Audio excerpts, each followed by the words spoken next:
In the quiet streets of Willow Grove, Arizona, where manicured lawns and synchronized holiday lights painted a picture of suburban perfection, no one could have predicted the nightmare that would unravel from a single needle. It was a Sunday morning when the HOA gathered in their clubhouse, sipping lukewarm coffee and debating mailbox regulations. Among the usual chatter, Barbara Hensley, the HOA president, announced a community flu shot drive.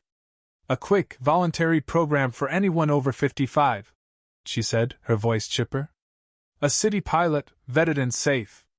Our volunteer, Marcus Reed, will handle it Thursday at the clubhouse." Heads nodded. A few clapped. No one questioned it. In Willow Grove, trust was as automatic as the sprinklers. Claire Matthews, a retired schoolteacher, and her husband, Daniel, had called this neighborhood home for 8 years. Daniel, a former paramedic, was the kind of man who shoveled snow for neighbors and fixed flat tires without a second thought. Everyone loved Daniel. So when Thursday arrived, Claire didn't hesitate to join him at the clubhouse. Marcus Reed arrived on time, mid-30s, with a sharp haircut and crisp navy scrubs. His ID badge gleamed under the fluorescent lights, and his medical case snapped shut with a reassuring click. He handed out consent forms with official-looking logos, spoke of community immunity in a soothing tone, and flashed a smile that put everyone at ease. Daniel rolled up his sleeve, joking with Marcus about the desert heat. "Just a pinch," Marcus said, and Daniel laughed. "I've had worse from a bee sting." Claire smiled, unaware that those would be the last words she'd hear him speak for months. 11 hours later, Daniel was on the Levying room floor, unconscious, his breath shallow and erratic. Claire's scream tore through the silence as she found him, his lips tinged blue, his body twitching faintly.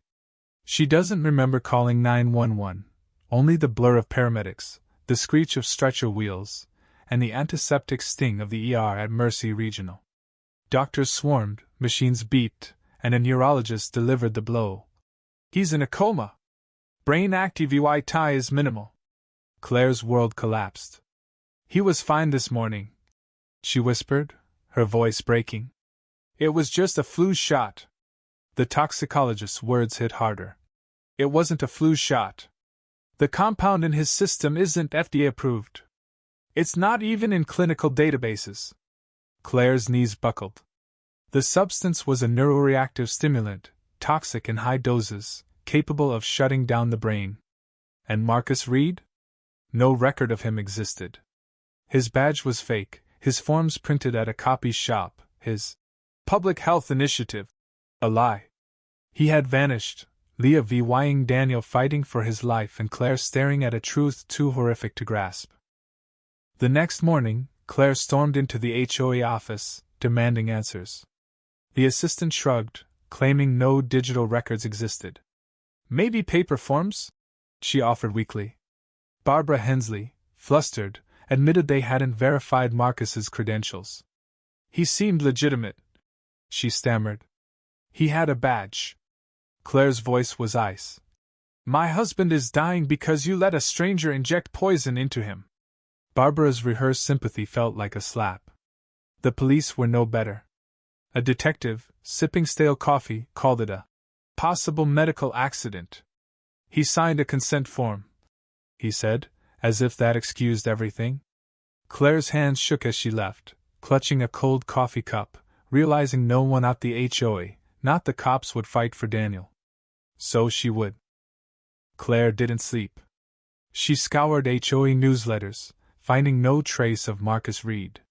The announcement email had mysteriously vanished. At home, she opened her laptop, created a folder labeled "Hunt him down," and began.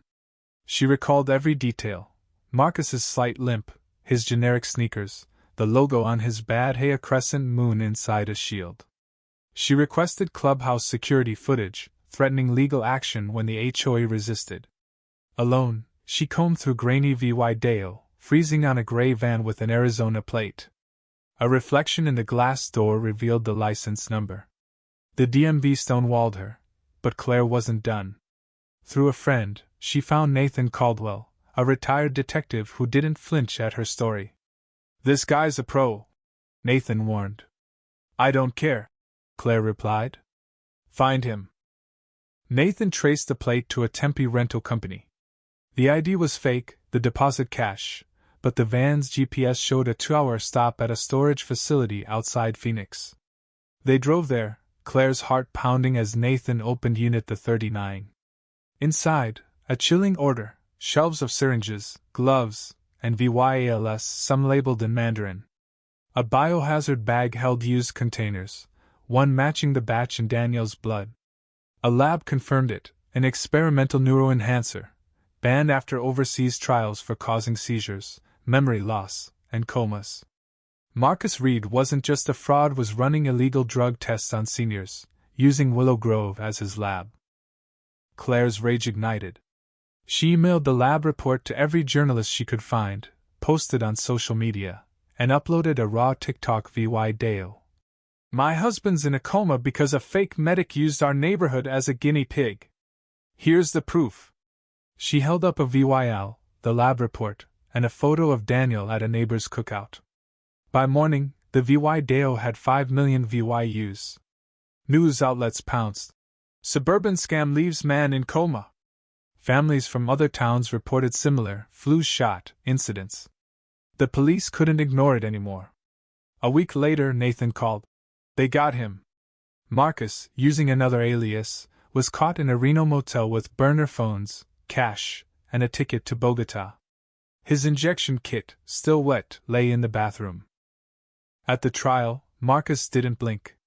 It was a prototype neuromodulator, he said calmly. Seniors are ID high compliance, low scrutiny. When asked about Daniel, he shrugged. An outlier. Valuable data. Claire, listening to the transcripts, felt sick. Charged with reckless endangerment, unlicensed practice, and attempted manslaughter, Marcus was denied bail. But justice felt hollow. Daniel remained unresponsive, trapped in a hospital bed, while Willow Grove moved on, planning its next potluck. Then, on a gray Tuesday, everything changed. Claire was reading to Daniel, her voice soft, when his finger twitched. Not a reflex, a deliberate movement. She froze, then screamed for a nurse. Test confirmed it, minimal neuroresponse.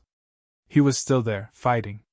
Tears streamed down Claire's face as she whispered, I'm not GIVYing up. Claire never wanted the spotlight, but the world demanded her voice. She spoke on podcasts, at health conferences, and before Arizona lawmakers, holding up Daniel's photo and a VYL of the drug. One fake badge, one lazy system, and lives are destroyed, she told a Senate panel. Her advocacy birthed the Matthews Act, mandating rigorous checks for community medical events. Her nonprofit, the Sentinel Foundation, supported victims of medical fraud. But the real miracle came quietly, months later, when Daniel's hand squeezed hers, slow and sure. He wasn't back yet, but he was coming. And Claire, forged in grief and fury, would be there when he did, a beacon of defiance against a system that almost let them disappear.